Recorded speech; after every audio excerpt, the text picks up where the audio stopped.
Fl-ewwel ħadd tas-sena l-Knisja f'Malta ċelebrat il-Festa tal-Epifanija, l-festa li ħafna jafuha wkoll bħala l-Festa ta' Trere. Tul dan il-jum l-Arċisqof ta' Malta ċelebra din il-festa fil-Konkatedral ta' San Ġwan fil-Belt Valletta fejn din il-quddiesa 3 seminaristi ingħataw il-Ministeru tal-Akkollitat. Epifanija hija kelma li ġejja mill-Griek.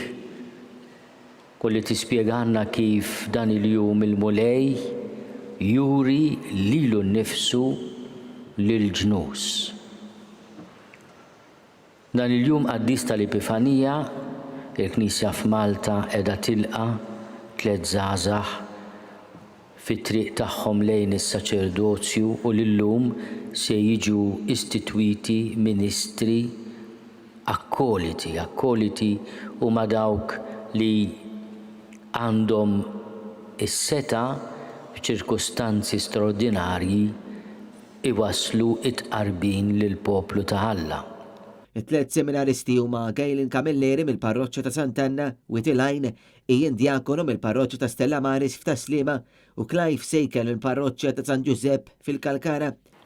Eżies, tinsewx li intom bil-mod il-mod qed tiġu magħżula u msejħa biex tkunu għaddejja ta' dan is-sit, ta' dan ir-raj li ħen għaddajjef u għal-fqajjar. Aziz Gillen, Aziz Ian, Aziz Clive, italmu ersqu u komplu ersqu lejn il-mulej Ġesu bħala dak li ħen għalikom fid-djufija u l-faqar tagħkom. Loti tal-Ministeru tal-Akkollitat jimmarka pass ieħor importanti fil-mixja ta' dawn iż-żgħażagħ lejn is-saċerdozju.